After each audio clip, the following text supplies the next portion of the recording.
What's up, everybody? We are back on The Pod Has Spoken, the podcast that covers everything Survivor. We are breaking down this week's episode 3, season 47. I am with my co-host, Riley McAtee. Riley, you're still with us. You haven't had a baby yet. Not yet. No paternal leave, which is good because I always feel, and I think the audience is on my side here. We feel betrayed whenever, no matter what it's for. Yeah, where are my priorities even? Once That's that baby comes, why would I prioritize that? Yeah. I have 2 kids and I never took any parental leave for any of it. Did you have any jobs during that time? Or what were you doing? Pretty sure he was on an island somewhere. It was no, I was home for my kid's birth. I wouldn't play Survivor while a kid's being born. That's irresponsible. Right. Yeah. Sabiyah. That's why I'm not. Wait, I don't know. Wait a second. If your child is about to be born and you go out and you try to win $1 million right quick, is that irresponsible? I mean, irresponsible for me, but like irresponsible for you. I don't know. I feel like your chances are a lot higher. Sabiyah, why is it so with us? Season 45, a superstar, Sabiyah Broderick. Sabiyah, let's talk about this here. Yeah. You're about to have okay, it's different, I guess, in a way. they're not going to let a pregnant woman play Survivor. But let's go. Let's ignore the pregnancies part of it. Okay, right. You're about to have a baby from someone else. Right. You could pull a Kenzie. I mean, she did a great job with that. For season 46, she goes, wins $1 million, comes home, gets pregnant. Now the baby, everything's going to be awesome. So I feel like if you're going to have a plan and you already are including Survivor in that plan, $1 million definitely, just makes everything easier for everybody. I'm sure the baby would thank you later. Yeah. Well, this is because I'm also torn between this. So your money is great. Money is so awesome. Makes life easier, is fun, but is it everything? I don't know. People sometimes say it's not, and then also is leaving your family to you're missing that time with them, and you're missing being there. So I don't think if I was having a baby and the baby was going to be here while I was on the island that I could do that.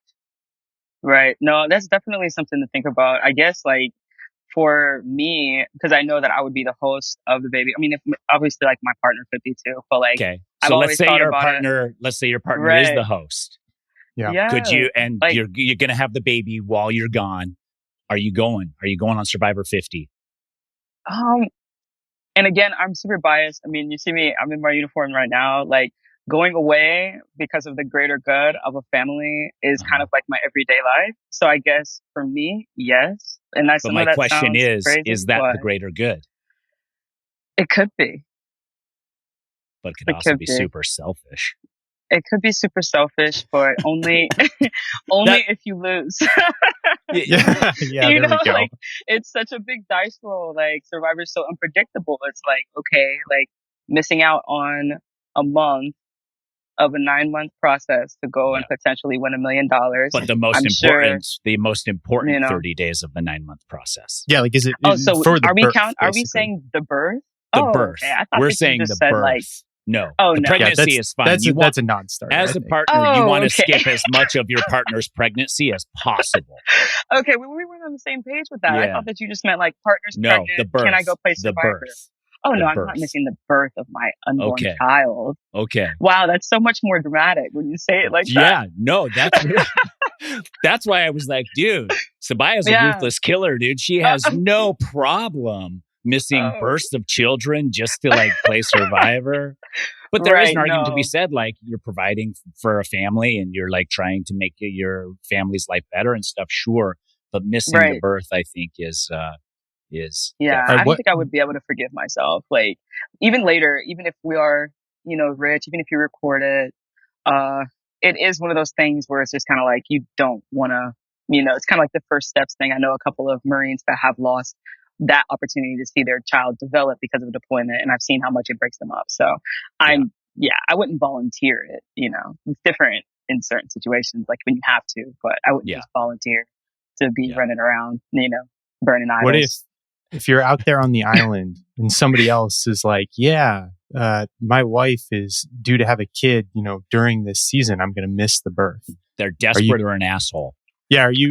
How quickly do we have to vote that person out of like to get them home? I mean, no, to get them home, but also you can't trust. Not to get them home. It would have to be pre-merge. After that, they're pretty much stuck with me. You got to get them to the jury. Committed. I'm committing them to the jury. First one on the jury. That's my whole goal. At this point, I'm dropping everything. I don't care if I win. I don't care about anything. I'm making it the most painful for them because they made that choice for themselves. So I'm drag them to the merge. First out at the merge. See ya. Have fun at Ponderosa, dreaming about should have staying home for the birth of your child. No. It would depend on their background, I think, too. Like, I can say that, like, if they are literally like going through it, like, if they're reasoning, it's the reasons. And it's like, I'd rather take this chance than be in like a impoverished situation and bring my child into poverty, then that's one thing I would feel like it's like that's a different, take. But if it's just like I'm a casual lawyer and I just want to be out here, once in a lifetime having an adventure. Right. Like I'm over it. You're going to party super quick. But we can get them to the merge, right? We got to get them to the merge. I feel we can't send them home early. We don't want them to go home and actually make the birth of their child that they chose to forego. We got to make sure they don't. That they miss it. Because if you're going to be on TV, then you owe us at this point. Exactly. You're going to have to earn it. Exactly. Good. I'm glad we finally all got on the same page. Yeah, but that's we agree. That's how my brain works constantly. No, if you were in my alliance and we'd had this talk by a water well or something, I would be like, that's definitely like they're staying here until we're ready for them to go home. They can't pull a hand on us. Yeah, exactly. Let's get into the episode here, The Belly of the Beast. And the thing that stands out immediately, they get right to it, is the rivalries on each tribe. Let's go to Tuku. We have Sue versus Kyle. Kyle comes back devastated that TK is gone. He had no idea that was happening, so he got blindsided, trying to work his way back in. Sue is not having it no matter what. Yeah. Who's wrong here? Who's right here? I love the fact that Sue has been like kind of like a sleeping giant for everybody, and I don't know why. Like, look at Julie from our season. Like, you never count the older lady out. I don't know why people do that. They always get sticking to the end. And it's because of that, like everybody kind of like misjudge them or like thinks they're going to be like an easy one, to go out. But so I agree with Sue. Like, forget all of that. Like, you just wrote my name down. I'm pissed. And now the only reason why you think that you can come to me is because now you see that you don't have the numbers that you thought. I have to be Team Sue on this one. I don't know. Yeah, I agree. Like, that's hard. Yeah. But this new era, like, especially you see so often people go against each other and then they're working with each other the next time and this and that. Do you need to maintain more open-mindedness in this scenario? Or is like Sue, like for me, like I'm looking at it and I'm like, Sue's being a little too rigid with Kyle. Like, she's completely unforgiving to the point where he brings her information and she tells him she wishes he hadn't brought her information. Well, yeah, I like that comment, right before but I thought that she meant it in context of the challenge. Like, she's like, I don't want to go into the challenge divided, so it's more of like a mind thing. She's trying to keep herself positive, which, a couple of times on Lulu too, because we knew we were going to the tribal council so much. It's like, okay, guys, like, we kind of just need to be a team right now. Like, let's maybe put some strategy stuff to the side just so that we are not in the challenge thinking about who's going home and we're thinking about, the task at hand. So, I can kind of empathize with that. Like, her being like, okay, like, dang, like, you're really dropping the bomb on me right now. And I'm about to have to go compete with this guy. I hope we don't lose. So, but to your question about like, just, maybe isolating him being the wrong thing, maybe he needs to keep the door open or she needs to keep the door open. I still don't think so. I feel like it's still early days. I think that they do need to have a clear bottom. And if that's Kyle, then that's Kyle. Like, I don't think that Sue, because she has that avatar of the older lady in the tribe, her being on the bottom is kind of like, again, second nature for most. So if she can continue to have somebody in that seat, it does benefit her game to push Kyle down, So I'm still a little bit Team Sue about this, like with her mindset. I think that she's kind of thinking about it from a lot of different angles. And they just did they do the edit thing, to make it seem like she's kind of shutting him down harshly. But it could have just been because the challenge was coming up and she's trying to keep her mind in there. Yeah, that is true. Like, you don't want to think too much strategy before you even have to go to tribal council, because then everything, gets murky.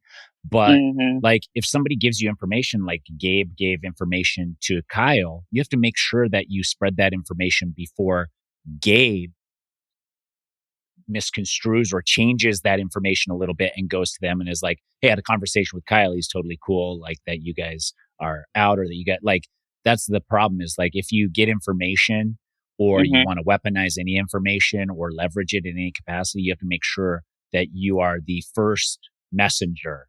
Because if you come with that message second, nobody's going to believe you, even if you're telling the truth and the person who got to it first is twisting it.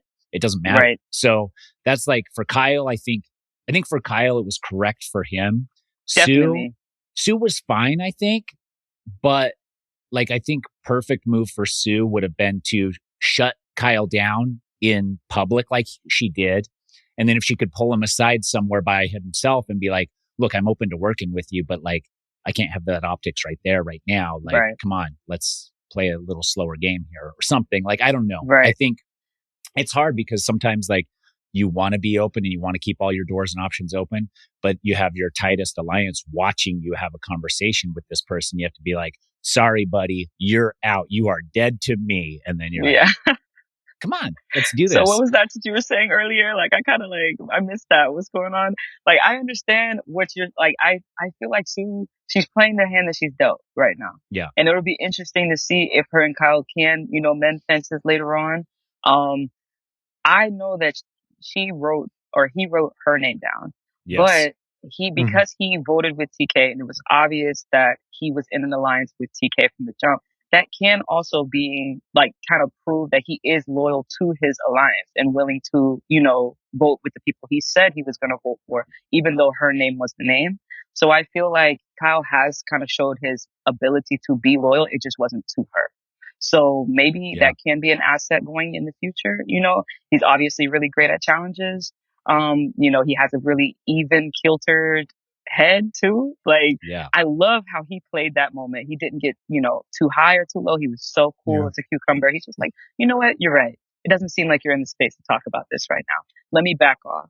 And someone that deals with men in the workplace every day, that's a very amazing characteristic of a leader, like somebody that can take something with some pushback, or someone that you feel like you should be working with, and read the room correctly and just kind of go with the flow, because he's going to come back around to her. He's going to, and I'm excited to see how that goes forward. Yeah. I also liked Gabe's reasoning for keeping Kyle and wanting to work with Kyle. He's like, he will go down with the sinking ship out of loyalty. So I don't have to worry about him, which may be placing a little bit too much trust in somebody. But if that's his read and that really is how Kyle operates, then you have to exploit that. Like, you can't not take full advantage of a person like that who's willing to just ride or die no matter what. But Kyle 100%. Immediately went to that's the rest of the tribe. It was like, I want to get Gabe out. I was just like, Gabe, it was a right read at the wrong time. So I feel like it's a right read to say that Kyle is down for his people, but Gabe just voted with the other group. So you're not his people right now, So coming to him the day or the morning after or whenever that was, it didn't really make sense to me. I feel like it was a little bit early days. Should have felt him out. Should have saw okay, does he have panic in his eyes? What's going on? Is he okay with how everything went? So yeah, I didn't agree with that. Him going to them that soon, but I understood the logic, like you were saying, Tyson. What did Gabe say? He said he was like, "I'm going to fly Kyle out to Baltimore to be my limousine driver." Drive my limo I feel like that, as I win this game. That type of attitude probably comes across some of their conversations, and was kind of like Kyle was like, yeah, I'm not going to trust Gabe. I'm going to go to these other people. Yeah. For sure. Though that comment was so savage. I was just like, oh man. But Gabe's confessionals have been savage the whole season. Like he's one of the people that I look forward to seeing. Like, okay, what is Gabe going to say about this? Because he does not sugarcoat anything. He's playing very hard too. Yeah. Yeah, and he thinks he's in control, which we love to watch. Right. Let's go to Gata. We have Annika versus Sam. You team Annika. Annika or team Annika? Annika, like Monica. Oh, yeah, like Monica without the Monica with the, yeah. Are you team Annika or team Sam here in this moment? This one is probably the most complex. You know, I feel like they're both outstanding players as far as where they're positioning themselves within the tribe. I have to be a little bit more on Sam's side. I do think that Annika is being too above the radar, I would say. And I see a lot of myself in Annika, like giving direction when it's like kind of just natural for you to do that. Having opinions when nobody really asks. You know what I'm saying? And it's not that you feel like you can't see yourself doing it until either somebody brings it up.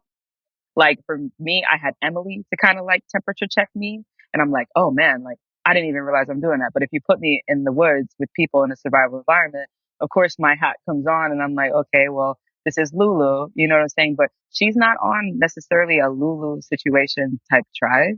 She has capable people who kind of just want to go at their own pace. So whoa. What are you saying about Lulu? Not capable? Well, you just had Hannah and Brandon. I love everybody, but we're not, we're like one of the worst tribes in the history of the show. Like, it's not a secret, So, like in the beginning, those early days, it was very, very hard to just understand, okay, like, what are your survival skills, if any, and everybody's kind of keeping those cards or lack thereof close to the chest. So stepping into that type of role was a lot easier for me because I'm like, okay, truck driver by day, Marine by night. Like that's easy for outside. Either I'm sleeping outside or I'm, in a cab sleeping outside. So, I feel like for Annika, she's kind of giving that, but there's not really like that background to back it up. So everybody just kind of feels like she's bossy. And Sam, he's going with the flow, even though he has the avatar of somebody that would take charge. He's letting her do talking, and you saw when he was chopping that rope. Yeah. Oh my gosh, yeah. The frustration's still coming through. Oh my god! We actually have more. We have more success when we try and saw it. That actually, he's like, oh, okay, yeah. She was right though. She was immediately correct. Yeah. I feel bad for him. Scientifically and mathematically, this will move. When they were hanging the line, and she's like, it's not going to hold that much weight. And he's like, it will. And she's like, it won't. Scientifically and mathematically, it can't. And I was like, that's such a slam. But I wanted to speak to Annika here for a second because you get out there and you're like, oh, we should be building an absolute dope shelter because everybody mocks the people who can't get a great shelter. And you get out there and you realize that nobody's willing to put in the work to make a rad shelter. Maybe one person. And the other person, like maybe one person is like, wants to take charge and has an idea in their head, but they're like, Annika couldn't build the shelter she's daydreaming about in her brain. Right. So she's now telling this to people and people are like, well, I'm doing some work, but then somebody else isn't doing work and everything comes to a grinding halt. And it's like without being incentivized by material or money. Right. Nobody has much incentive to build a really amazing shelter because even if I put work in on a shelter, I could get voted out next. So then what? I built a shelter for everybody and then leave? Yeah, I feel like that was a lot of the same issues that we were having too. It's just, and then also having watched the new era, you know that there's a swap early all the time. Yeah. And you could do all of this work and then like next week, just drop your bus, So there is a lot of back and forth. Okay, do I conserve my energy for like a better quote unquote situation for myself? Or do I even play this hand that I have? Maybe I spent, 3-4 weeks practicing survival shelter building. Do I play that so early, especially being a female? Those can be big targets on your back. It's like, okay, like if you're the woodsy farmer dude, everybody's expecting you to build the shelter. But if you're not, you kind of just get in where you fit in. You kind of keep your profile a little bit lower in that category because nobody wants you to be a seemingly triple threat or double threat or even single threat. So it's definitely a tightrope. I feel like Annika could do a little bit better of a job. Of course, it could be the editing. Maybe she's only saying one comment every 4 or 5, but it's enough for people to notice. It's enough for people to be annoyed, and that's the problem. Yeah. And she, if I'm on the tribe and there's somebody like that, I love that. I love that there's somebody like really sticking themselves out there and everybody's noticing it. It makes it so easy to just sit back, mind your own business, and point at the person who's being bossy every once in a while. Right. Which is Sam is doing a great job of He's trying. That's why I said I'm more team Sam, because I'm like, somebody that's big and capable like that, it would be, and he has a great position. He's friends with pretty much everyone. So it would be really not a hard thing for him to start bashing Annika. But I don't really feel like he's bashing her. I think that they have these little, tiffs, and then they kind of pass. Andy is aware of it. They're putting his confessionals out there where he's just like, okay, like I'm on the bottom. Hopefully there's a crack somewhere, but it hasn't happened yet, So we'll see. Yeah. I like that. I liked when Sam was, or when Andy was commenting on the Sam versus Annika situation. And I think Sam is visibly annoyed. I think he could be a little less bothered by it because like being aggressively bothered is also going to rub people the wrong way. It's like, yeah, Annika's being absurd, but she works in management somewhere and she's young, and you just have to shrug it off and be like, okay, kiddo, like I thought I knew everything at 19. And then at 20, I was like, was such a baby and an idiot at 19. I'm a genius now. And then at 21, I was like, when I was 20, I was a doofus, but 21 is where it's at. Now at 45, I'm still doing the same thing. I'm like, 100%. I knew a lot then, but I know way more now. So like that's Annika's just like young and wants to, contribute and stuff. And Sam should be chill, but not too bad. It's hard. Yeah, when you have it's an ego, so hard. And he's young too. So, and they haven't really been eating food. So, if you're doing something really crucial, like hanging a clothesline, you got to make sure it gets done right. No matter who you piss off. Yeah, that's true. Mathematically and scientifically, that clothesline has to be perfect. It's got to be perfect. It'll ruin the whole tribe if it's done wrong. Yeah, but the bamboo, it sucks either way, and I mean, there's no way to make it comfortable. It's literally bamboo. Sleep on the ground. Yeah. I mean, we didn't have a beach at Lulu to sleep on because the tide came up all the way to the tree line. Yeah. So we kind of had no choice but to have like a really like shitty shelter. But like for people that have beach, like just sleep on the beach, like make it to the swap and do what you got to do. Yes. That's how I feel. Yeah. Yeah, exactly. I wish there would be a more aggressive tribe at doing nothing. Like just get out there and be like, we got our flint. We'll make a fire. We're not building the shelter. We're not hiding from the rain. We're not doing shit. Yeah. We're just going to play the game and hope for the best. Realistically, like you're going to get wet either way. You have to get on the boats to go to the challenges. You have to jump in the water with everything that you have. It really doesn't matter. Like the sun, you're at the mercy of the elements the entire time. You could have the best shelter, Boston Rob built himself, or whatever, and it would still suck, and you would still be waking up with your back hurting in the morning. Like I've had to dig holes to sleep in before, like for training and stuff like that. It sucks. It just sucks. There's no way to make outside comfortable. That's why we have inside. Right now, you're outside. Deal with being outside. Yeah, I agree. Yeah. And people are complaining about lack of sleep. Nobody really sleeps out there, but if you get tired enough, you'll get a little nap in once in a while.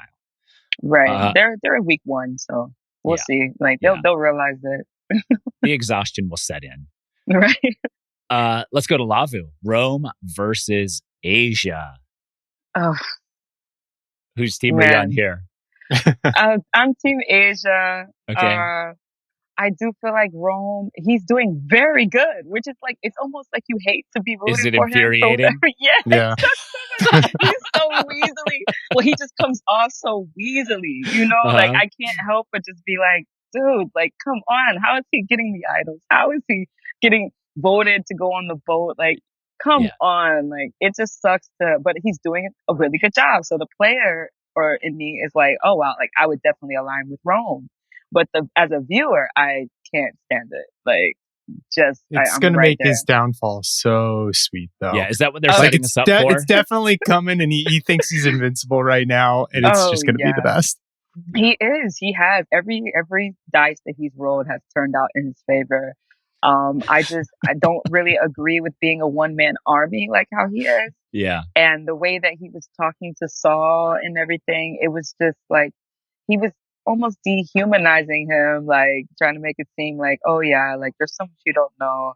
And Saul is like, really? Like you? Yeah. Oh, but he, of course, is not aware of all the advantages that the people in his lines are aware of. So he's reading it right, but he doesn't know what he doesn't know. So it's been a little bit hard to watch, you know, with Lavo Tribe. Honestly, I've just been like cringing at every success that Rome has had. And then like with Asia and Seoul being on the bottom, which is weird because they're such strong players. Usually it's reversed. Nothing against Teeny. I love Teeny. I feel like she's playing things perfectly. She's perfectly in the middle. But yeah, it's been very weird. Their dynamic is upside down in my eyes. Yeah, I think Rome stumbling into these advantages has like really solidified his place in the game. Maybe it buys him enough time to go on a deep run here now, but it is hilarious. Like they get the fishing gear and he's like, all he wants to do is fish, and he wants to break another survivor record of getting the most fish in a day. I think he had four baby fish, which that's not even going to be close to the record. I don't know what the record is, but that's not it. Yeah. I would have used those as chum, ground them up against the coral, and then sprinkled them for bigger fish to come in then spear it. But makes sense. So not only that is he's like taking control of the fishing gear and he won't let anybody else try it. He always like, oh, you sure? There's kind of a riptide out there right now. It'll suck you right out. Oh, there is? Okay, maybe. Like, and I think this is all subconscious. Yeah, this is all subconsciously him not wanting other people to use. Like, I don't think he's doing this by design. He's just like, it's mine. How can I? And then he gets frustrated when nobody is helping him. Nobody's starting the fire. Nobody's he's preparing the fish himself. So, I thought it was hilarious when he was like, I did all the fishing. I'm going to eat 2 of the fish myself. Oh man. Like, I couldn't believe it. And then the bone hit Asia in the back or something. Yeah. Yeah. That made me laugh because I'm just like, oh, did he do that on purpose? No way. Exactly. Yeah. Like, it's just so, again, there's just like cringy. Like every single time he's like having his little asides and he's saying, they need to rename this show Survivor Rome. And it's just like, wow, like before every great fall, pride is present, you know? So I'm just waiting. But at the same time, it's like, he's actually crushing it. He's actually catching fish. I mean, he's actually, you know, finding, he had 1 in 3 chance to have an advantage, and he's the one that fixed it. Yeah. Oh, when I saw all the words, I already knew. You know, when he opened it, I couldn't believe it. I was just like, oh man. So you love to hate him or hate to love him or whatever it is. But for the fishing gear thing, like it would be interesting to see is it Kish? Kishan. Yeah, if he had like similar to the fire, you know, Rome really blabbing about the fire, couldn't do it. And now, you know, Kisha, he comes and just does it one, you know, on the first go. I love that. So it's like, you need to be quiet. I'm wondering if it's the same type of thing, like, because they made a point to make his confessional about the fact that he was hogging the gear. So I'm wondering if Kishan has talent for fishing, but it's just letting Rome kind of, you know, as long as he's actually catching something, I'll let him use his energy for that. But I would love to see him try his hand at it as well, because it seems like he has, you know, more survival skill than he's letting on. Well, Kashan can't swim though. He just learned to swim. Oh, right. But I mean, where it looked like Rome was catching the fish, it seemed like he didn't really leave the reef. Yeah, he wasn't like Ozzy out there deep diving or anything like he that. Was just hunting for newborns. Right. Honestly, it didn't even look like it was past his belly button. He's just kind of like, you know, waiting. So I think that Kisha could do it. Yeah, but we'll see. I don't know, but it was funny to see them kind of talking in the water. Like, oh, we're never gonna live this down. You know, if he catches 5 fish, oh, we're done. You know, so at least the tribe dynamic is still kind of in Asia's favor because she was kind of not leading that conversation, but had a big part of it. But we'll see. Yeah, it reminds me of Yule on Winners at War. He caught like the teeniest, tiniest, babiest fish. Yeah. And after breaking the spear and hours of him wasting time out there when there's competent fishers, right. He comes in, he's like, all I ask is that I get extra rice for bringing this fish to the tribe. And all of us immediately were like, no. It's silly because I'm not trading, you know, this much fish. Protein. Yeah. Have your exactly. Fish. Yeah. It's not that deep. I'd rather have the carbs. Yeah, it was so funny. Everybody there was just like, you have some nerve asking after you spent all that time for nothing.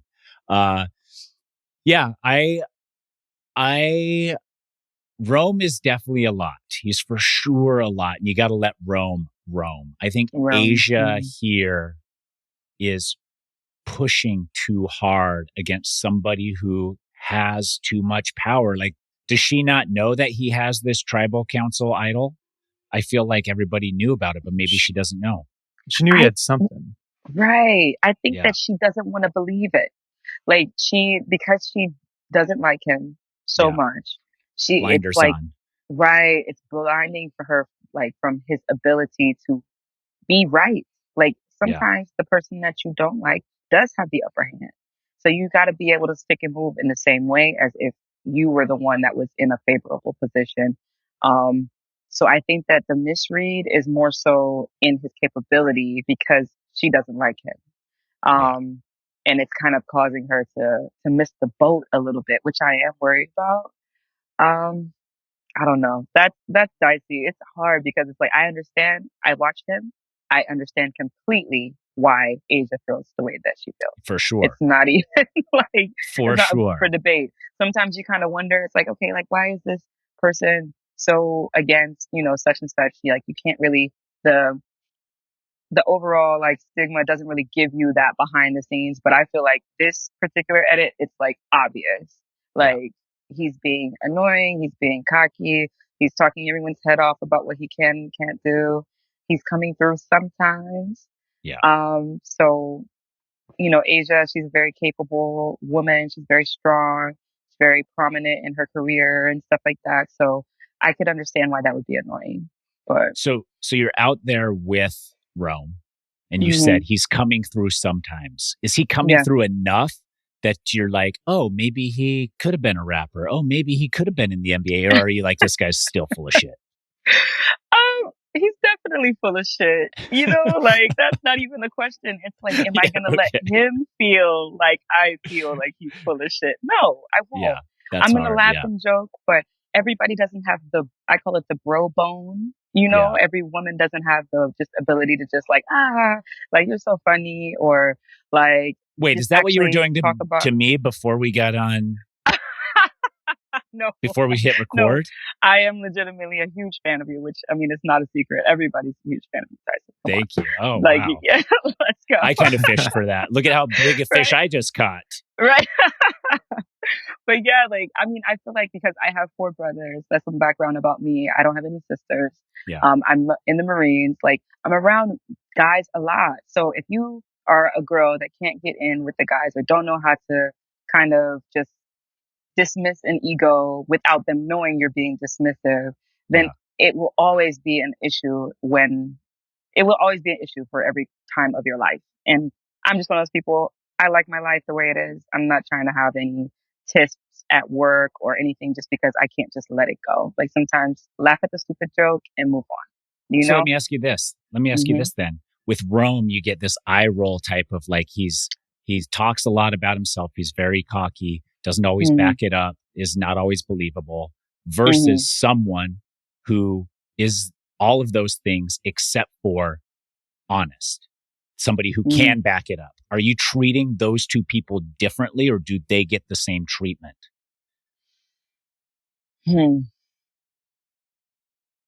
I would say they get the same treatment because just because they're not honest with someone doesn't mean they won't be honest with me. You know, Right. Survivor is a very one-on-one game. So I never judge what someone else is doing to someone, like how they were going to treat me in the future. Like because it could be completely different. I could remind them of someone that they met before. I could, we could have the same show that we like back home, and you get in these kneecap discussions, you realize you have more in common with some of those people that your friends that you have surface level might find annoying or might find that they don't have anything in common with. Even like me and Sean, when you look at me and Sean face value, what do we really have in common? He's from Utah. I'm from Atlanta, like Black I'm from Utah woman, too. small. I saw the and we're area getting code on along your great. phone. Yeah, he's great, but he's also a principal. Both my parents are teachers. He's also a member of the LGBTQ community. Me too. We were both raised conservative Christian. So when you're on the beach, all of those types of things start to come out. Yeah. So I don't know. I feel like it's got to be a one-on-one, no matter what. Even if everybody's like, I don't know. I mean, Caleb and Emily, it can happen. You can find a common ground, even if the common ground is just, hey, I got you if you got me.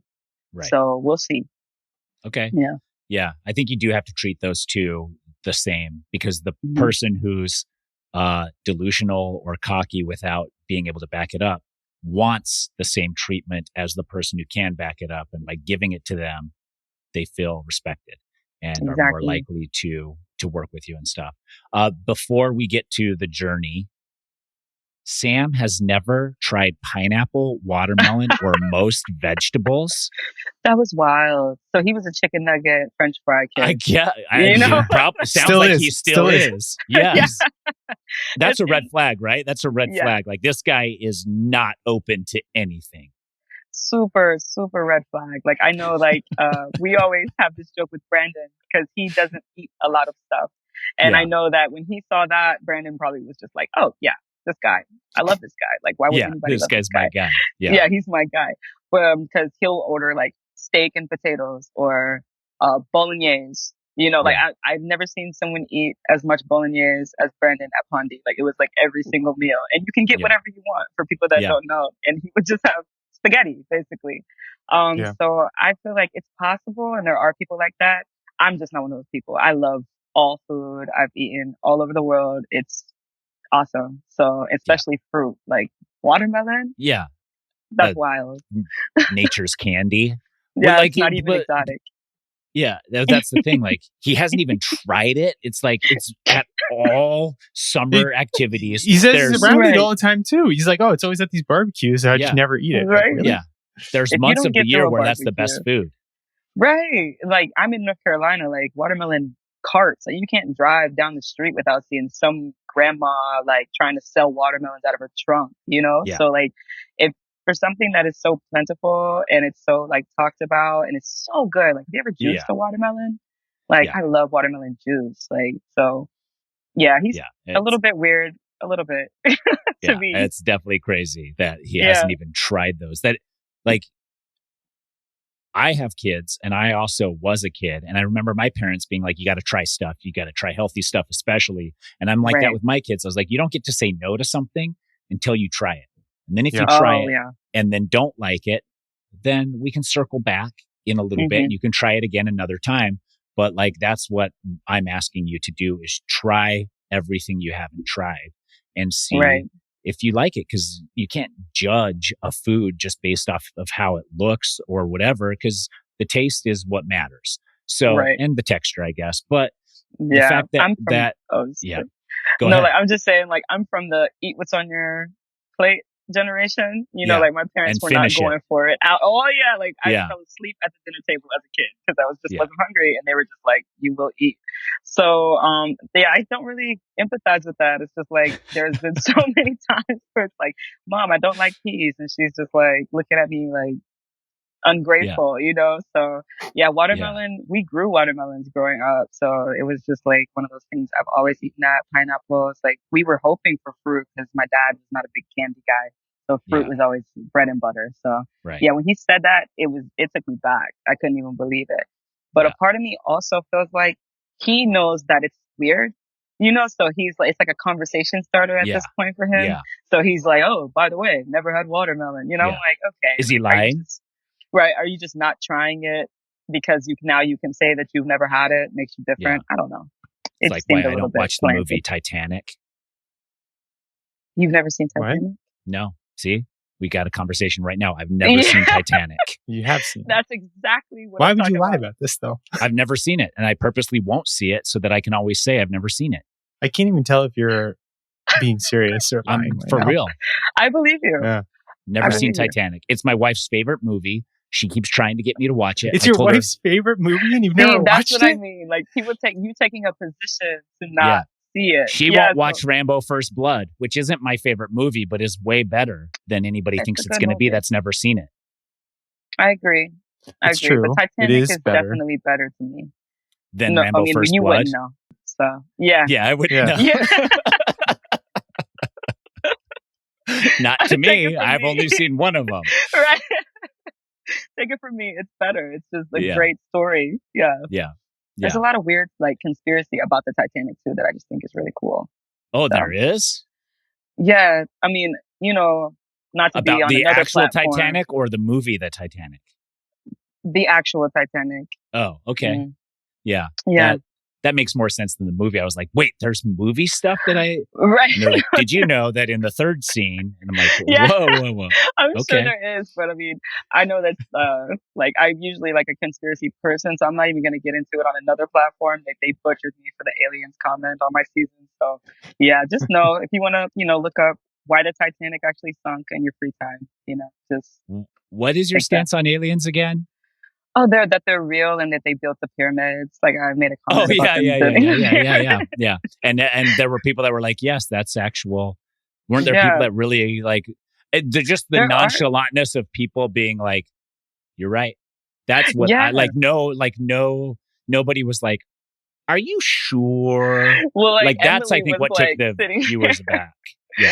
Yeah, she's like sitting there like, what in the world? Because she had never heard it before. But there's actually a lot of studies that prove, and a lot of Prove? science, that it's not, there wasn't humans, basically.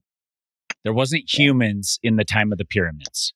Well, the humans weren't the ones, humans, us, weren't the ones that built them initially. It was another being. But why did they build them? There's energy sources. But then the pharaohs were so being... Yeah, like everybody. Yeah, you're listening to yourself, right? I You're know. listening It's to just like I know when you say it like this, it's like it's not a mainstream thing. So it's like, So dang, wait. like, I'm doing it again. This literally happened. There's some on skepticism.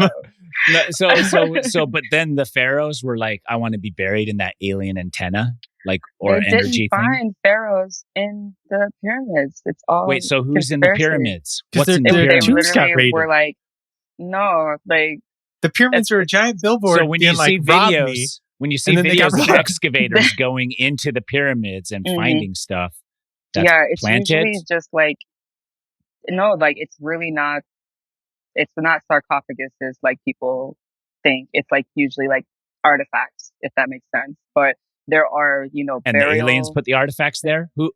No, because they were used for like, how we have like Oh. power plants and like things like that, like where it's like office buildings and there's a whole entire thing, right? There's a whole schematic. But you know of who? building. You know who built the Yeah. office buildings, though? Humans. Hey, look, rabbit hole for whoever's watching. Go look it up and definitely. come find and me let on us Twitter. know. We can talk Let us about know. it. Yeah. Yeah, definitely let us know, because I'm probably not willing to put in the research hours needed to really Mhm. say that it is scientifically proven. But if it was on any History of you Channel, do, National Geographic. They've done specials on who built the pyramids. It's like if we really knew, we wouldn't be still having documentaries on who built the pyramids. It wouldn't there's be up also in a show there. called Ghost Hunters on one of those channels, and Bigfoot things. Oh yeah, I don't watch those. Do you watch those? Do you believe in Bigfoot? No. I do believe that there are creatures on Earth that we don't necessarily track and stuff like that. But mostly like in the ocean though, not necessarily on land. I feel like if it was on land, we'd be able to see it from satellites, you know? So I feel like those people might be just in the woods. But yeah. It's weird how everybody has a camera in their pocket now, and yet the number of photos of Bigfoot have declined by a lot. I think that when you're out in the woods in the middle of nowhere, things can get weird, you know, and it's easier to just explain it by like some being than to actually know what's going on, you know, it's whatever.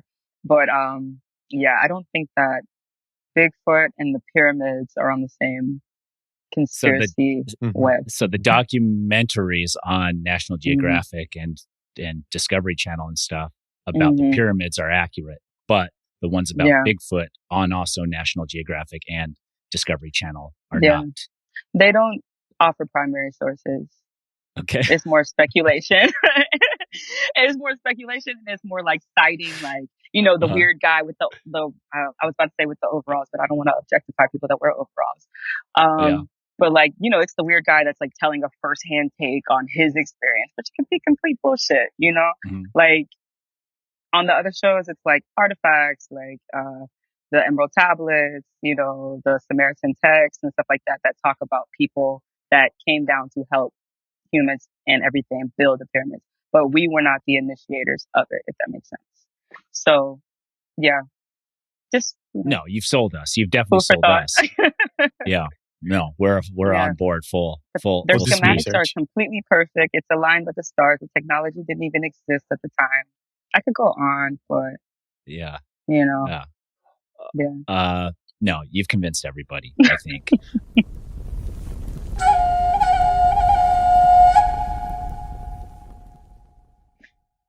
Let's go to the journey. Oh no, before we get to the journey, one last thing. Oh yeah. Sierra and Andy talking. Andy wants to work with Sierra and Sam. Sierra is hesitant, and then Andy, just out of the blue, offers his shot in the dark to Sierra, which she accepts, and is now ready to trust him more. What do you think of this move by Andy to give away his shot in the dark? Loved it. Or offer? Loved it. You like that? Loved it. Yes, because Emily did that to me one tribal council, and when I tell you it sold me, it brought me in. Because really, if you know that you're on the bottom, the only weapon you have is your shot in the dark. Realistically, like you might have a fragment of a conversation or like a wink in the background or something like that from somebody, but realistically, the only power is your shot in the dark. So for him to know that, recognize that it was the right time to say something about that with someone who is in a position like Sierra, you know, close to Sam, she's higher up than him, you know. I loved that move for Andy. That's the first move, honestly, that he's done that I've been like, okay, you know, like he's playing. I like that. Yeah, I didn't mind it. Like, I think that Andy, that was smart. I think Sierra misstepped by telling him how much comfort that would bring her. I think her play is, oh, you don't have to. I totally trust you already. We're fine. Right. And I think then it's one-sided. Like, because Emily did that to you, but did Emily then vote you out at some point?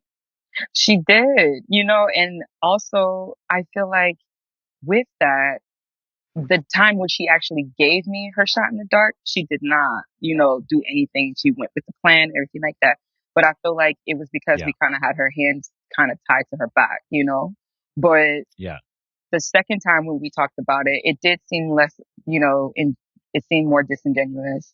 And we were able to read that, but you know, by then I have all my idol fiasco going on and everything like that. So it was kind of hard to come back to that original thought. But with this particular situation, Andy is clearly at the bottom. They're actually doing pretty decent in challenges. You know, they're coming off of a win.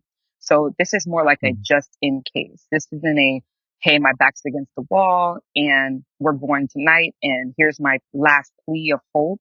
This is like, hey, just in case, just know I'm willing to give you my shot in the dark in the future if you need it to solidify things going forward. And that's why I felt like it was a good move for Andy, because he didn't even have to do that. They're not on this block, So it was good. I like it for Andy. I think Mhm. Ciara has to tread carefully, because if she creates a power dynamic anytime you create a power dynamic between someone and you are the person that is not in the driver's seat, there's part of you that is willing to get rid of the person above you.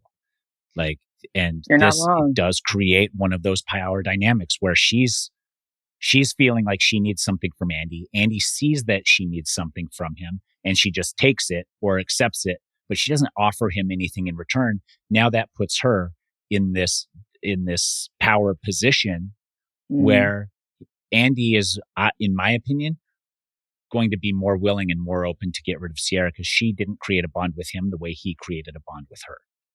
I agree with that. The only thing that I will say, though, is that because of Ciara's, tightness with Sam,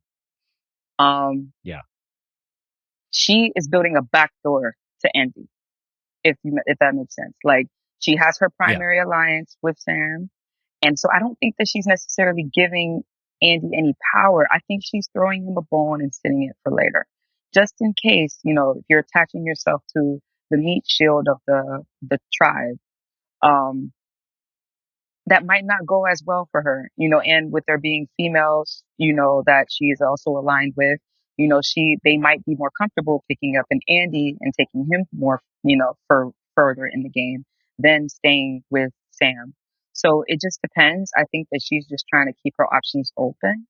I could be reading maybe a little bit too into that, but I don't think that Andy from the bottom has necessarily swayed her intention or anything like that. I don't think he has enough juice.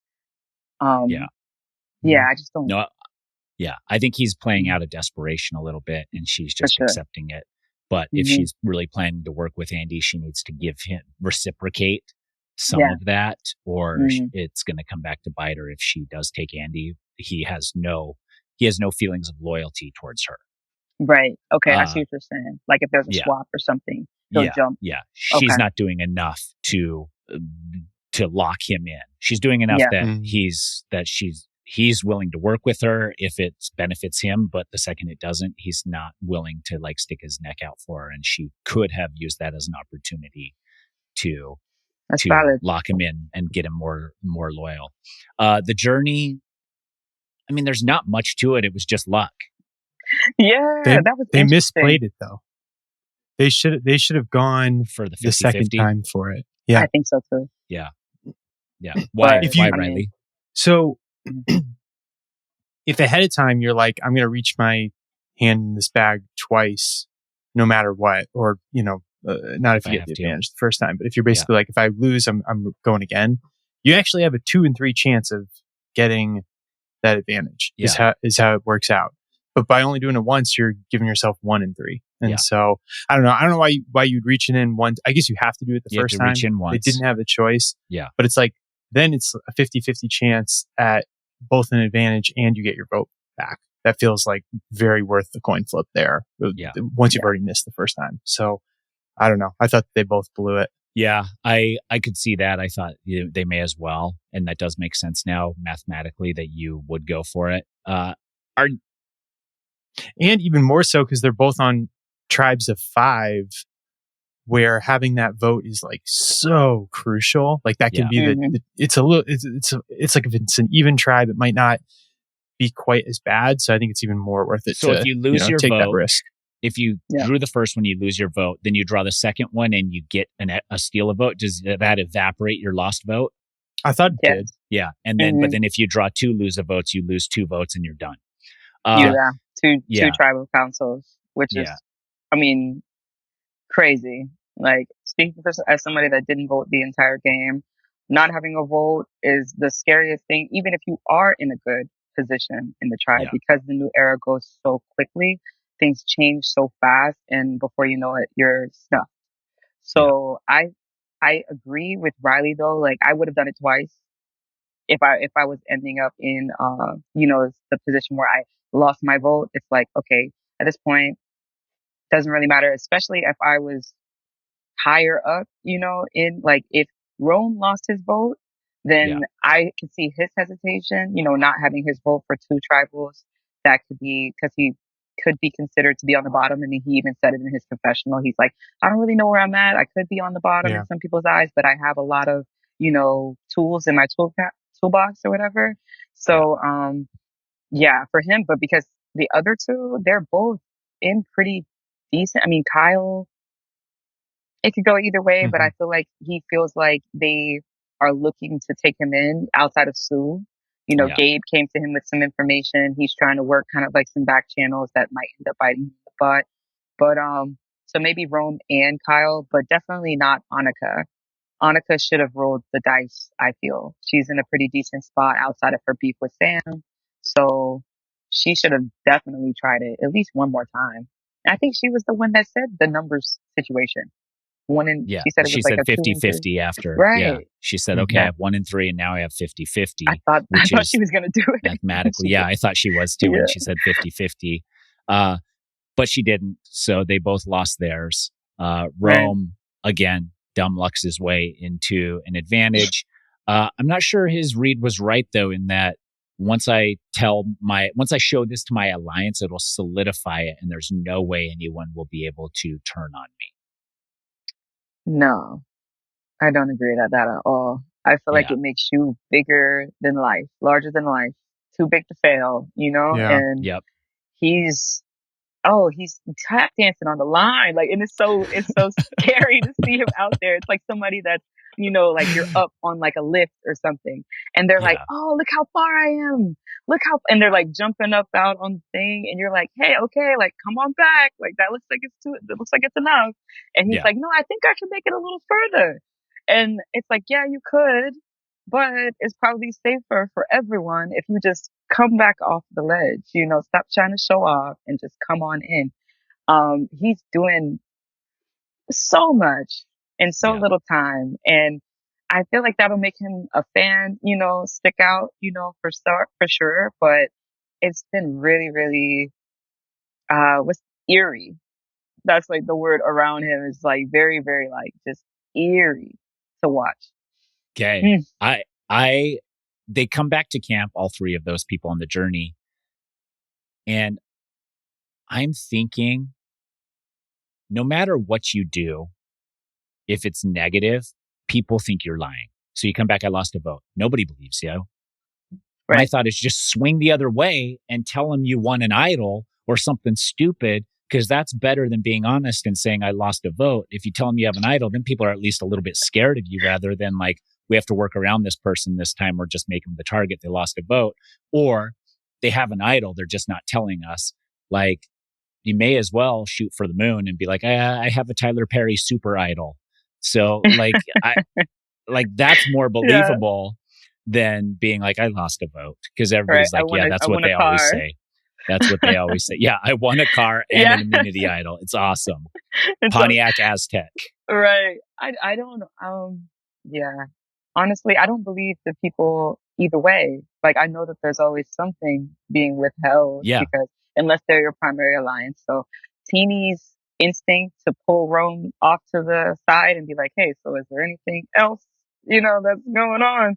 Because if this would be a good time. And he just came right out with it. I felt like I love the way Teeny is playing. I don't feel like we've really talked about her too much, but she's doing a really good job. So we don't really have to.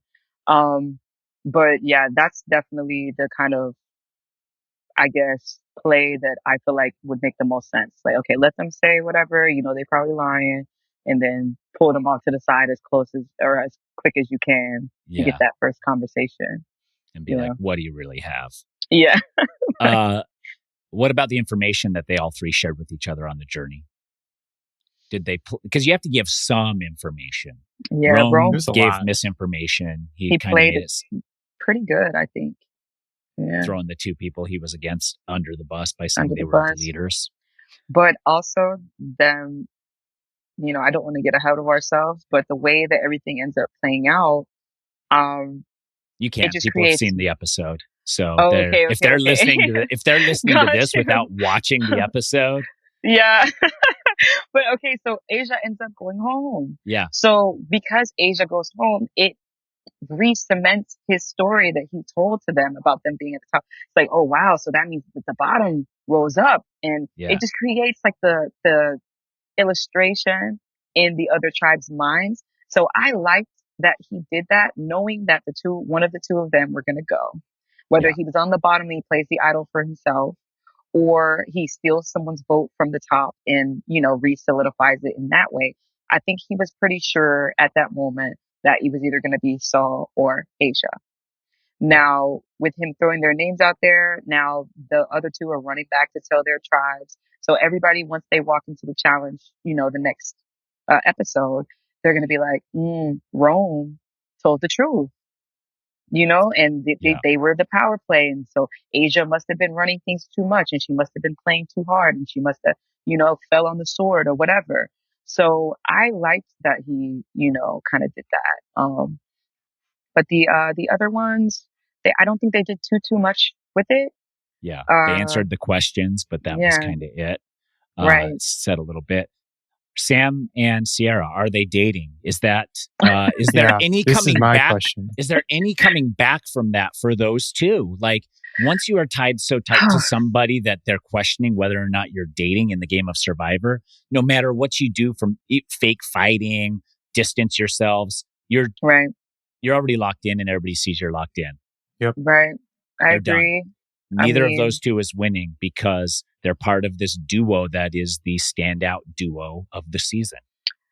I feel like the only people that got to the end new era wise is Austin and Dee, right? Yeah. So I would say that it's possible, but this early, like Reba they were in the driver's seat pretty much the entire game, so you had a lot more insulation for those two, and they were both running. Well, Dee, of course, was running that camp very, very hard, but Austin played his parts, Drew, Julie, they solidified themselves really early on. Now with Sierra and Sam, I don't know if it's going to work out the same way in their favor, because they haven't been doing everything clean sweep. I mean, Reba literally didn't go to tribal council, so it will at least not pre-merge. I don't think they didn't lose. So if they're in the position to keep winning, then they're fine. It'll just be, okay, well, we know we can worry about them later. There's going to be a big blind side that we can all kind of see coming, but they would rather have a strong duo that they're also in alignment with than not, So I think that it depends, but it could be like a Matt and Franny situation where they're like, we see it and it's got to go. Yeah. But it's generally how it is. Yeah. It just depends. Yeah. I agree. I think it's going to be very dangerous for them, and you can't separate it at this point. Like, nobody's going to buy that you guys are all of a sudden now fighting. So you just have to lean into it harder, find another duo and be like, okay, we're a foursome or something like that. Yeah. Like that's your play now, because you can't get away from it. Exactly. For the record, Sam is married now. Sam is married now. And not to Sierra, to somebody else. Yes. Yeah. And also with the Reba 4, Julie and Dee were number ones, and Drew and Austin were number ones. And then the romance just kind of happened between Dee and Austin, which I feel like before people knew it, they were now a duo, Right. And so with the romance situation coming up first, like those allegations coming up first, it could be different because of that as well. Like, they don't have obvious number ones outside of the two of them to kind of nah, Sam, no, I'm actually working with Andy. So it's hard to deflect when you're in the boat so deep, like how you're saying. Right. My favorite part of this, though, one was that both tribes had the same question about Sam and Sierra. Yeah. And then it was when Annika poses it to them, Andy's just cackling the whole time, which means that it's been picked up on that beach as well. Yeah. So, I don't know. Mm-hmm. Yeah. I loved it. I loved that everybody was on it, and then finally somebody voiced it, and now everybody's questioning it. And then to the point where Sierra and Sam have to address it in confessionals, and Sierra's like, I'm 27, he's 23. It would never work. Yeah. Obviously that age gap does not work. Yeah. I could never love a 23-year-old. Yeah. Let's go to the challenge. The main thing that stands out at this immunity challenge is Survivor editors showed us the strategy, strategizing before. And this is something we've talked about on this podcast a lot, is knowing what you're good at and being willing to fight for what you're good at. We see Andy do that, and then he's not good at it, which is a big misstep. But initially, but we see Rome do it, and he backs kills it up, and he kind of eats. He backs it up. And so that's where this self-awareness is very, very powerful and helps your tribe win or lose. Andy's tribe didn't lose, but it wasn't because of Andy. Right. Andy looked like a chump on the balance beam a little bit and things like that. And so I like that they're showing us that, because that is one of the keys to playing Survivor, is knowing your strengths, being able to lean on those strengths and help the tribe in those challenges, but not just the tribe, not just in the challenges, but in general. And I like that we got to see that. But the way 100%. Rome goes about it, he's so aggressive. He's like, "Oh, I'm going to be really mad if you screw this up, so I better do it." Whereas Andy was like so much more. He was just like, "Hey, I think I'll be good at this stuff. You know, why don't I go?" Like, honestly, I feel like if I was in either of these situations, even though Rome backed it up and Andy kind of blew it, if I was on one of these tribes, I'd be like kind of more upset at Rome just because of like the way that conversation goes down. Yeah, but I know you're good, but like you don't have to be a dick. Yeah. That's the thing. Or also, who's to say that Saul wouldn't have been better? Like, Saul took a dive on both those platforms. Like, and Saul was the one who was like, I should go first. So this led me to my idea for season 50. 20 people, put them all on the same beach. At the first challenge, they have to split up into the tribes that they want to be on. Has to be 4 tribes, but it can be any number, minimum of 3. Oh, do you know what that reminds me of? What?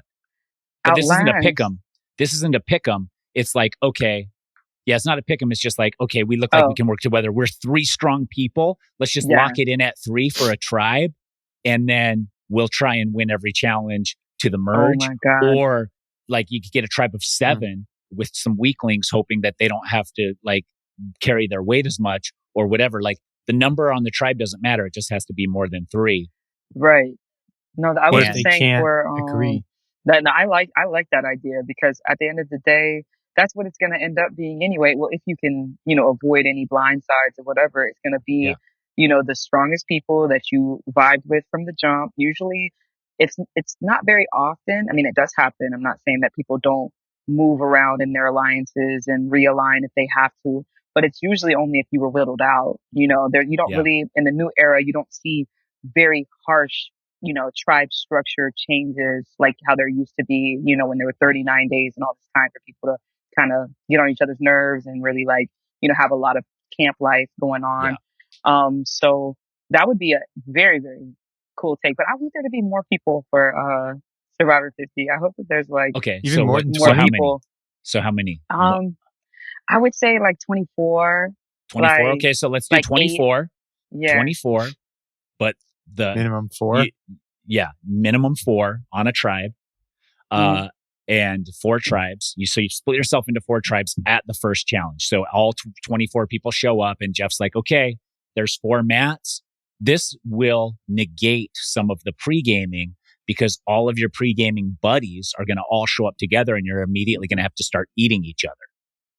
So, because you'll be like, oh, we're all in a pre-game together, and you can look at the tribe and be like, I didn't pre-game with any of them, and they all are from the same era or same seasons or whatever. I'm bouncing to a different tribe, and you all get to maybe a tribe can't lock it in and be like, it's us 4 no matter what. But you can go with that foursome, and if somebody else jumps on, then like, okay. And then at the swap, Jeff goes, okay, dissolve, tribes are no more. It's 2 tribes. Situate yourself however. It doesn't matter the numbers again. You just have to have a minimum of 4 again. That's wild. What if they can't agree? Or what do you do if like... Yes. Yes. Oh my God.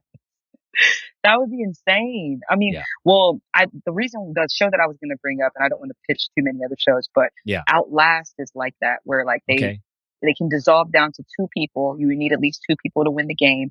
And if they don't take you in, you have to flare out or like basically like, take yourself out the game if you can't have anybody pick you. So I don't know if they would go as far to do that because of course like they need the TV time and everybody it has to be systematic to a point. But I do like the idea of, not necessarily needing to keep 6 people because sometimes it's like it's more of a hazard to do that. It takes the luck out of it takes the luck out of that. And like day one, you're stuck on Yellow Tribe. You're already at a disadvantage. Like you didn't choose that, Sabiyah. Like you just got placed there. So now you get 3 days to fill everybody out and then choose the group you're with to a certain degree, or at least like a little bit of the group or a couple people. Like that to me takes that godlike production out of that situation and gives the power to the players. No, it is fate. There is a portion of the game that is just fate, like Rome being the only person that picks the advantage, or me having the wax idol and being the only tribe that doesn't have fire. It's like some of it you just can't make up. Production only goes to a certain point. So it's like if I could have anybody that was capable of making fire, 2 sticks, my game is completely saved realistically. So I don't know, like it's just I see what you're saying, and it would be really interesting to see if that's the aspect of production that they start to change. Like how much power are they willing to give up, to the players to decide. That would be really, really cool. Yeah. I would I think it would take that luck of the draw aspect out of like day one. I mean, part of Survivor is adapting, but like you're still adapting on the fly, having to like determine how many people are on a tribe and which group you want to be with and stuff like that. And so like, maybe it's dumb. I'm sure somebody will either tell us like You'll hear on about Twitter or something. I'll hear about it for sure. But I think like, how do we neutralize or minimize that effect of just like being put on a tribe that is incapable and then just being destined to fail? I think that this is the first season, and not to cut you off, but I think this is the first season of the new era where there hasn't necessarily been a harsh skew in the tribes. Not yet. And you've seen, but you've seen it play out in that way where each tribe has won something already and we're only on episode 3. So I do feel like maybe production is, taking a little bit more of a fine-tooth comb to that, haystack, instead of it just being based off of scores or based off of testing or based off of their interview process or whatever, were the things that they did in the past. So we'll see. We'll see how it goes. But I like that this season it doesn't really seem like anybody was kind of just like Charlie Brown, a disaster tribe for no reason. I mean, as a viewer, I love it. I love watching the tribe that's like, we should be getting it together, but we can't get it together. We just aren't. We laughed so much at night. Like we all, I mean, the thing that they did get right was our chemistry. Even though they kind of blew up Emily's spot on TV, like we all at night when we're all just sitting there hating our life, we're cracking up. We're cracking jokes. We're like, wow, guys, like this is gonna be on TV, and it tickled us. And we're just like, wow, we suck so much. And we can't get together these challenges. And even the one challenge that we did win, it wasn't for Flint, which is what we needed, which in itself is kind of like a jeer to the cheer. So like sometimes, you go over, and we just had one of those seasons, we were sucking. We were like the Browns back in the day, we couldn't get one at all. So, I mean, I love as a viewer to see it, but like, let them do that to themselves. Like, don't just put them on there and be like, okay, they're failing because like we created this group of people for them. Right. Lavo loses the challenge, and Rome, still playing actor, like feeling real nervous. I lost my vote. I don't know how the night's going to go. But Saul, for the second time, was like, I don't believe Rome based on his body language. He also, when Rome came back and said, I lost my vote, he was like, can I see the papers for that? And Rome was like, I had to leave him back at the thing. Yeah. And that was a callback from a last season when the guy, I think maybe it was Lauren, I believe. And they're like, did she show you the paper? And he was like, nah. And he's like, yeah, exactly. Like, well, we saw a paper. So I love how those types of things are kind of, trickling back in from past seasons. These are fans. At the end of the day, it's like, okay, you didn't get anything. Show me where it says you got nothing. Yeah. All right, cool. Like, you're going to have to back it up with more than just hearsay because I don't believe you. Saul's a good player. All right. So, Sabiyah, you go back on season 50, hide, sew into your clothes clues that say that you lost your vote and stuff like that, so that then you can be like, here it is, right here. Yeah. Now that would be epic. If I'm going to sneak anything in, it's going to be something that's going to be to mind fuck my tribe for sure. A bunch of notes. I'm not taking you found a hidden immunity idol or anything. Check out this thing. Right. Yeah. It's like get it tatted on my skin or something. Yeah. Like get I don't know. We're going to figure it out. But at the end of the day, I need to have something to help me because Lord knows, my juju is just bad. They're going to have to check me 3-4 times. I'm letting them know right now. If I'm back, check me because I'm bringing everything I got to this island. Yeah. Okay. You heard it here, production. Check Sabiyah. Let's go to Lavo Tribe, the pre-tribal scramble. And Teeny talks about lines being drawn. Very, very obvious. Asia is who I want to talk about here. Could have Asia played this better? Definitely. Yeah. It's sad to say, would it have been enough if she played it better? 100%. Okay. Just give them Saul's name. What they wanted. They came into that meeting, Godfather style. They look, it's either him or you.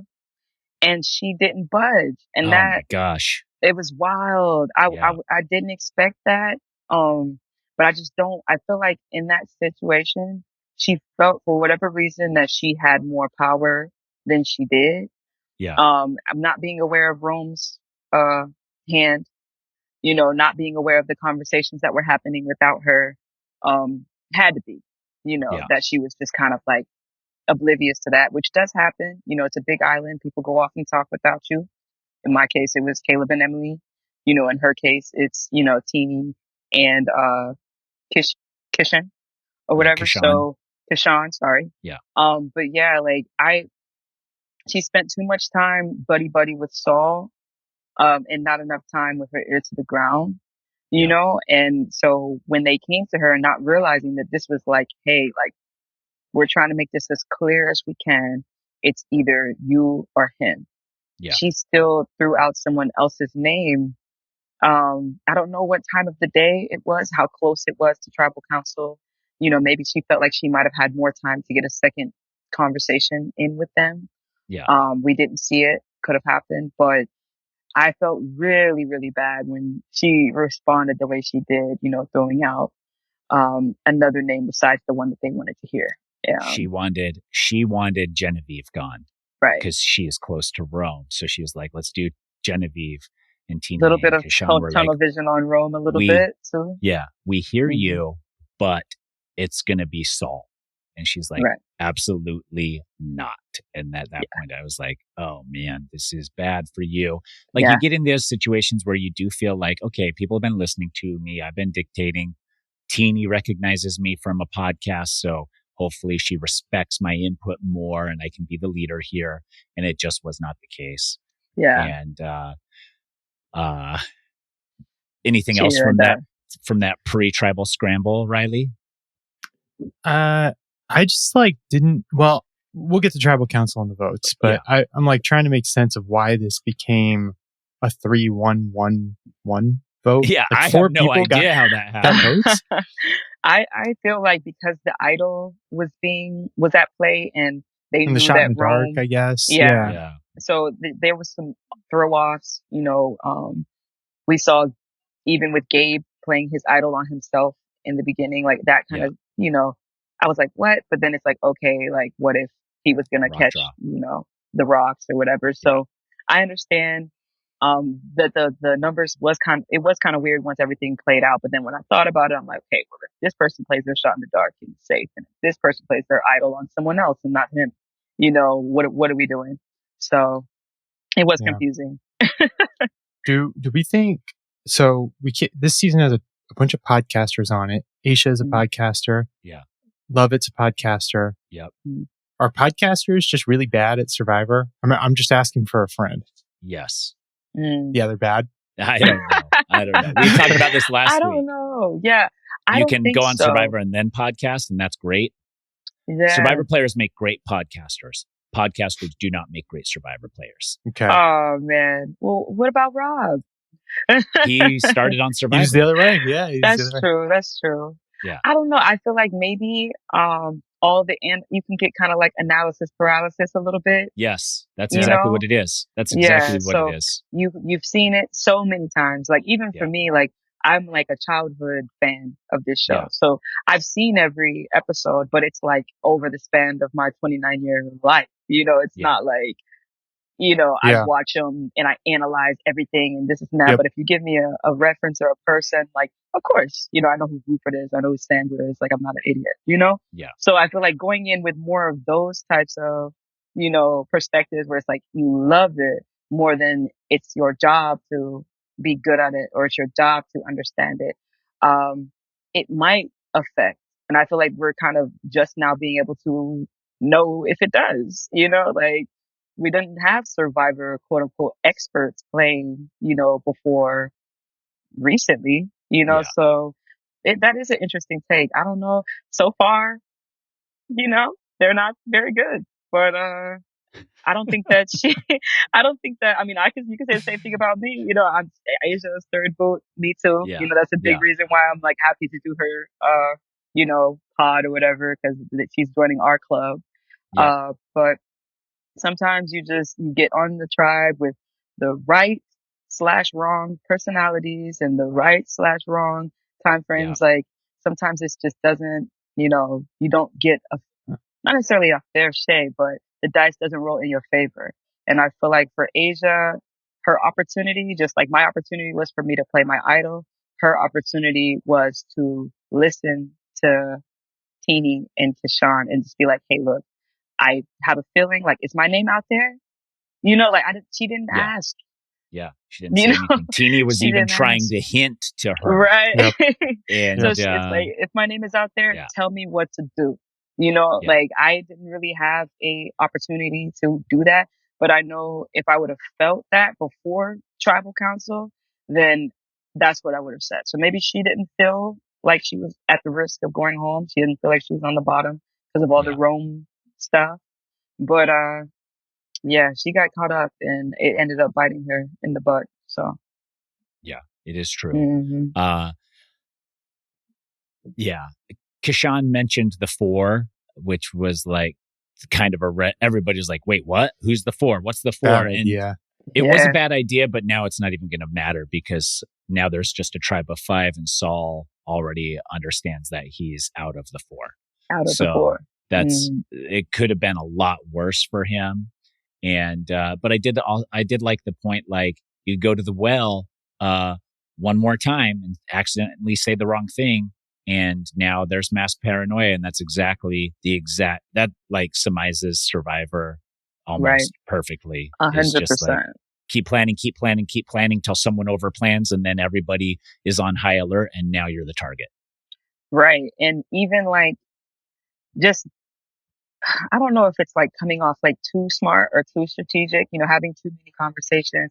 Like Michaela is the perfect example of this, where she did the thing with the shells on the beach.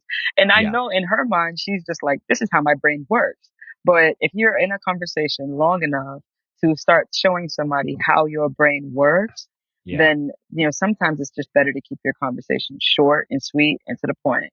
And I even have an issue, with that a lot. I'm an over-explainer at work. I have junior people that work with me. So I'm a Barney style kind of explainer.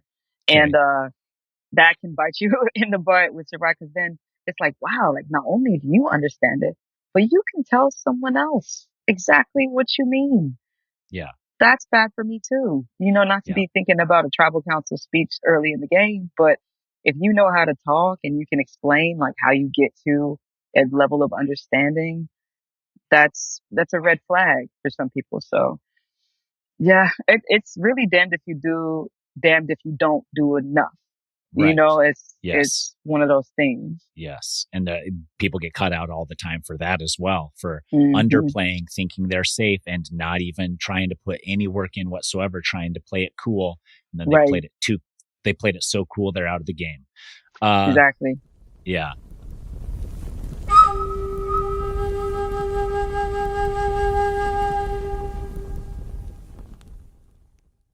How did those votes go, Riley? Did you figure it out? We had one for Rome. We had one for Genevieve. We had one for Saul. We had Asia. I'm thinking, did Saul vote for Rome? Saul voted for Rome. Asia voted for Genevieve.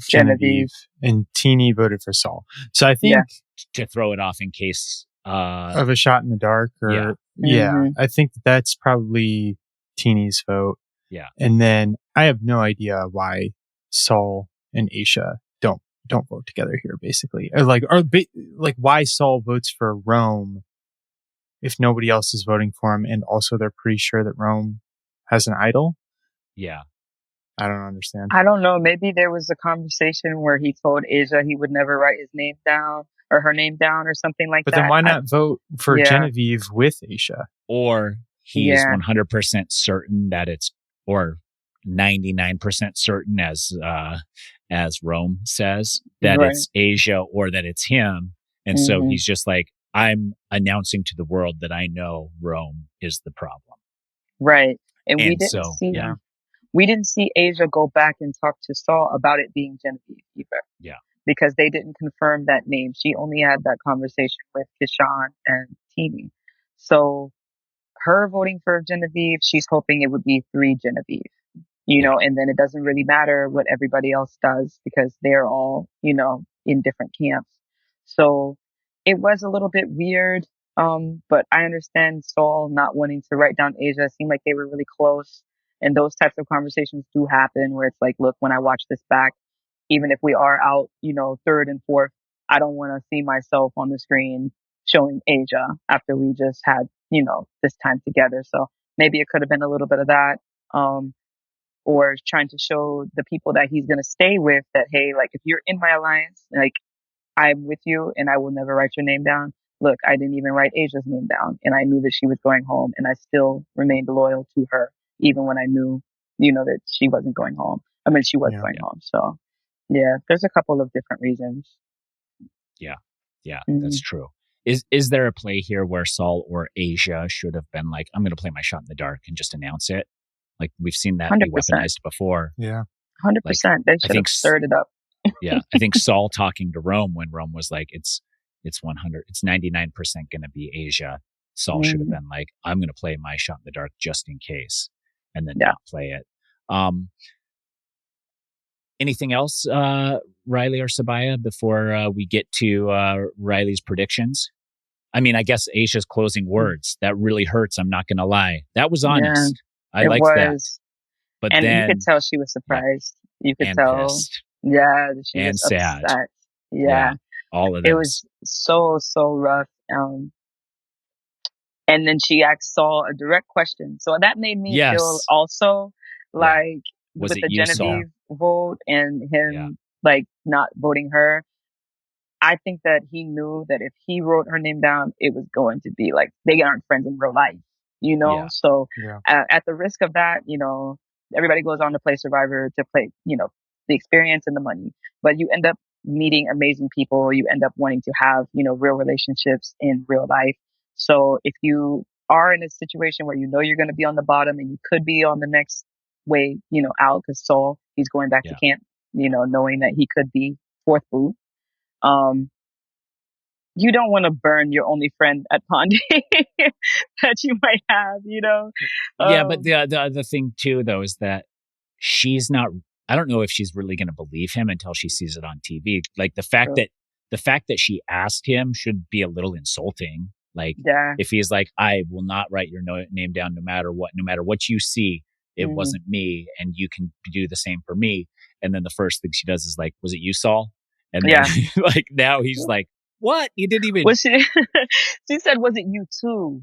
Was she it just you needed too? to know, like, yeah. And if he said, yeah, if it was, then I feel like at least now I can, rest that in my mind. But she knows that where she's going to be running everything back a million times. And I think she just needed some surety from the person that she trusted the most, obviously, in the game. Right. So yeah, it was really tough to see Asia go. She was, I was her winner pick my season. Yeah. So of course, like her going in this season, I was rooting for her, down. And it was really rough that we went out at the same spot, so destiny. Shout out to I know it sucks. It's like, oh my God, like Survivor. That's why you should have been able to choose your own tribe. Right. No, 100%. After a few days. Yeah. But she was on the red though, no yellow, Yeah, so that's true. That's true. You never know. You really never know. Riley, what do we got for predictions wise? I think I predicted that Red would go to Tribal Council. And did I predict Asia also going home? Hold on. Let me check. I'm not for sure, but last week I think I got at least part of that right. I'll check. Hold on. That would be incredible. Right? What made you make that prediction? Just that we hadn't seen Red yet. Like, there's no rivalry. You just look at the tribes. You're like, could they lose? Should they? Like, will they? Like, it's hard to ever know that part. That's the part that's like tricky. I was surprised that they went to tribal because they were doing so well challenge wise up until this point. So I thought our friend Dylan would have tweeted it out, but he doesn't tweet out the prediction. He just tweets out whether we got it right or not. Okay, so then I don't recall what you picked. Okay, this stuff is just like I'm probably right. Riley. Probably. Okay, let's do some predictions. All right, They were saying that Rome was saying and Teeny were saying that after he plays his idol, there will be a mad dash to find the next one that's hidden on the beach. Yeah. So I think we can look forward to that at the beginning of the next episode. Who do we think finds that idol? Teeny. You think Teeny's going to find it? Yeah, that's who I want to get the idol. One, because she was the only one that was really aware of what Rome had going on the first time, it seemed like. So I think that she at least knows, where not to look, as far as how like to look a little bit. Yeah. Like revisiting spaces. And she has a lot more confidence now, I feel like, in her position to where if she does look, she doesn't have to be as discreet about the idea of looking. Yeah. So we haven't really got to see Teeny look for real. And I feel like she's going to give it a go. So I hope it's her. I think it's going to be Saul. I think he's desperate. He's on the bottom. He knows he's on the bottom. He's just spending all of his time looking. Yep. I think Saul too. Yeah. Sometimes Andy finds it, Yeah. And sometimes Andy finds it and sets it back. Puts it back. Yeah. So, and Rome could unabashedly just look for it again too. He has an extra vote. So that gives him a little, insurance policy to just like do what he wants a little bit more. Right. So I think if Rome finds it again, oh my God. Hilarious. Also another thing we didn't talk about, Rome played his idol and said that was what he got on the journey. So that Saul wouldn't know that he has another advantage. Yeah. So I love that. That's a good point. Too. Yeah. I was like, this guy, he be thinking in the moment. Yeah. I was like, wow. Because Saul knew he had something. So it's like, okay, to throw you off the scent even more. Yeah. I love that. So now Saul thinks he doesn't. That's true. Ooh, that makes me think it will be Rome, actually. Because now Saul might not even go look. Because Saul might, if it's like, well, it wasn't the idol from the beach. Yeah. Although Saul should not be believing anything that Rome says at this point. I think he's smart enough not to. Yeah. Yeah. We'll see. Okay. The other thing, so from the preview, there's blood at the camp. Do we think that's blood? Was that blood? No, It didn't look like blood, right? It's not that red. Yeah, I think it's some type of advantage. Yeah. So what do we think it is? No clue. It didn't look like blood to me. It looked like watermelon. Actually, it looked like a bunch of like cut up pieces. Yeah, or red powder or something. Something like I couldn't that. tell. Yeah, but we'll see. Like their expressions is really what made me like a kind of like alert, alarmed. But then it cut off so quick, I couldn't really see what they had going on. Yeah, I think it's a misdirect, and I think it's going to be she finds something where she has to dig around in red stuff or something like that. And you get caught, with like you're literally red-handed. Yeah. I see what you guys are doing. I'm picking up what you're putting down. Yeah, we didn't do it. I Producers love did that. it. They're catching her red-handed. Like, yeah. Oh, wow. Yeah, I can see the and clue the clue's now. going to be like, don't get caught red-handed. Red-handed, yeah. Yeah. And she's like, red, something red. Right. Yeah. No, yeah. I mean, but also very cool that if it is Sue, that she's, gaming a little bit harder. Sue's been kind of playing, in the back seat a little bit. So with Kyle, writing her name down, hopefully that lit a fire up underneath her to really be like, okay, like I need to be out here, looking for idols and finding stuff too. But she's in a good spot, I feel like. But so hopefully she doesn't play too hard. But hey, like it's before the swap. You got to do what you got to do. Yeah. Yeah. Riley. All right. Let's do some winner picks. Okay. Sabiyah, who you got? I'm back and forth. Like I really am an episode to episode kind of person. I don't pick in the beginning because I just feel like that's crazy and they're setting you up. Yeah. So judging by how everything is going right now, I've already said I like Teeny. Mm-hmm. On the opposite tribe for Gata, I like Sam a lot. Just the way that they're playing the middle in their tribes. And then we call her TYH. For those that don't know, Tiana was an alternate for our season. Oh, okay. Yeah, so you know how everybody's initials Their are on initials, everything. Yeah. So she's TYH, but Tiana in her tribe, she seems to be the middle as well a lot of times. Yeah. It's especially with the TK vote that we just saw. So those three, but if I had to pick between those three, it would be Teeny. Okay. No, actually, no. It would be Tiana.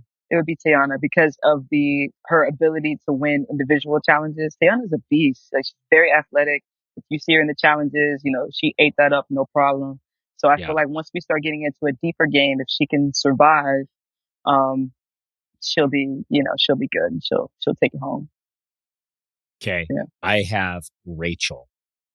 I think that. Wait, I had Rachel. Ooh. I know. I switched to Rachel here after looking at the cast. I think Kishan was kind of who I was waffling on, but I think like him doing the challenge when he couldn't swim and then like getting through it. Great. That's great. Like that gave me like some foreshadowing, like, oh, this is a guy that could win. But then him misstepping at tribal, saying that there's group of 4 and stuff. I'm like, no, that's a blatant mistake that a winner would never make.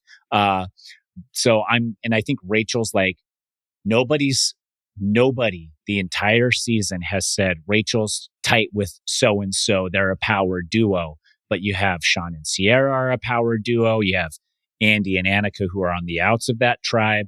You have Carolyn and Sue who are a power duo. You have Genevieve and Kishan and Rome or Rome and Genevieve who are kind of like tight, and people are recognizing that. So I think that Rachel is very under the radar. Nobody's viewing her as a threat at all. And she's not part of a tight duo that everyone's recognizing. Right? I mean, she almost got away with stealing the rice. Oh, yeah. She did get away with it, except for that Jeff made her give it back.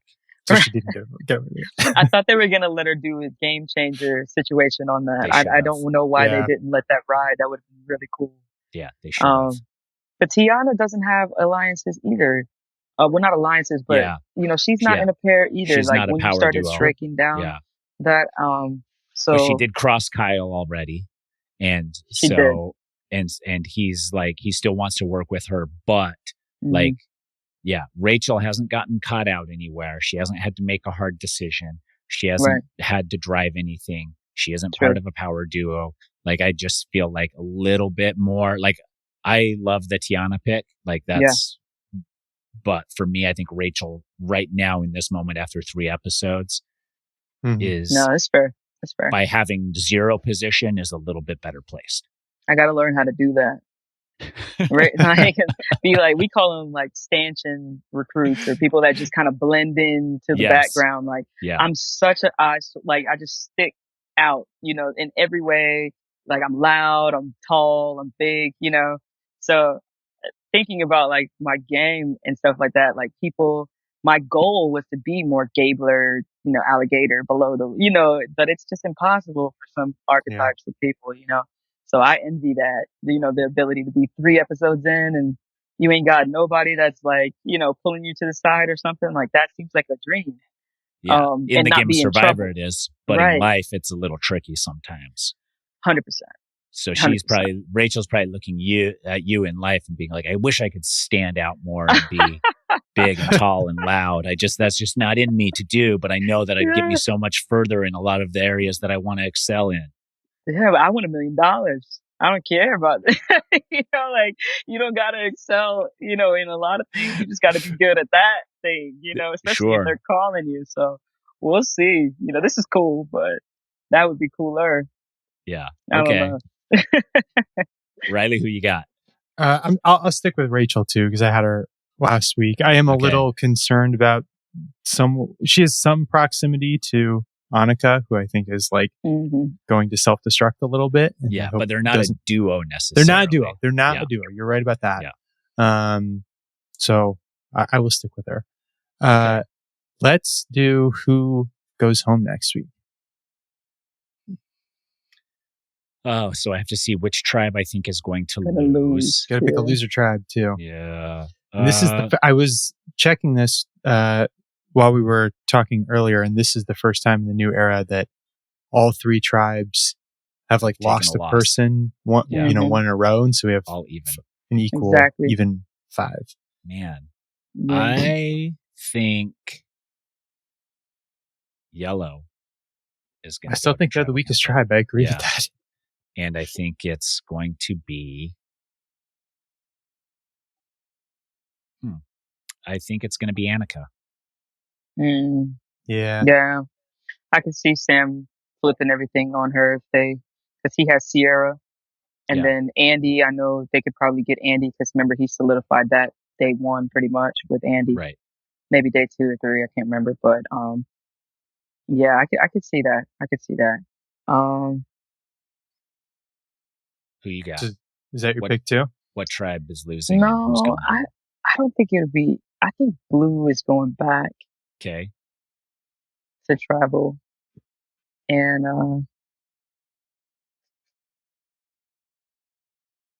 oh man, I think if Blue goes back, Kyle's in trouble. You think? Yeah. You don't think he's going to be able to flop it on Gabe? I think it'd be Gabe. Yeah. Yeah. That's valid. It's one of them though. It's none of the girls. Yeah. They're all good. They're gonna be a solid 3 in my eyes going forward. Yeah. But yeah, the guys are in trouble. But I think that Blue is going back to tribal council next episode. Okay. And if Red goes, who's gonna be voted out? I could see Teeny and Kishan flipping it on Rome, like throwing him off now that they have all of his cards. If Saul is to find an idol or if Teeny is to find an idol, I feel like the first person that's on the chopping block is Rome because he's the last person to suspect it and he's on everybody's nerves and they already know what he has so they can prepare for it. Even if he does steal someone's vote, they can put enough on him to get him out. Yeah, and he won't play his shot in the dark. He doesn't think he's in danger. I think if Teeny, you're right. If Teeny can get a read on where the idol is, or Saul is like uses that as leverage, I think it will definitely be Rome. If not, then I could see Genevieve going as people are like, let's take out Rome's number 1 or whatever. So, it'll be, or it could still just be straightforward and be Saul, but that would be sad. So is Genevieve Rome's number 1 legitimately? That's what people think. Who is Genevieve? Is Genevieve on this season of Survivor? People keep saying her name, but I feel like I can't put a face to it. I think that she's just nice to him, and everybody else is obviously annoyed. She just might be a little bit more patient than most. Yeah. So it might appear that she is in cahoots. Yeah. And I think it sucks that he's that polarizing. That if you're not, talking shit in the corner, then you're against him or then you're with him. But I haven't seen her really tie her wagon to him like how they're making it seem. So I don't know. It would be interesting to see how that plays out in the rest of the show. But I I was just wondering if you guys saw something that I wasn't aware. No, I just only have gone off of what they've been saying. Like Asia and Saul wanted to target Genevieve because they thought that would damage Rome, whatever. So, anyways, Sabiyah, thank you so much for making the time. Definitely. Tuning into the episode and then giving us all of your expert opinions here. To the listeners, I've been getting asked a lot, are we going in the boot order of season 45? Stay tuned and find out. I honestly don't know. That did cross my mind initially before the season got going, as I was like, we should have Hannah and we should have Brandon and we should have Sabiyah. But then I was like, do I need to carry it through the whole season? I don't know for sure. But it's been super, super fun. I want to thank you for your time. Riley, as always, thank you for always being here, never leaving my side, no matter what life throws at you. And to our producer, Ashleigh, who makes all of the magic happen behind the scenes. Until next week, see ya.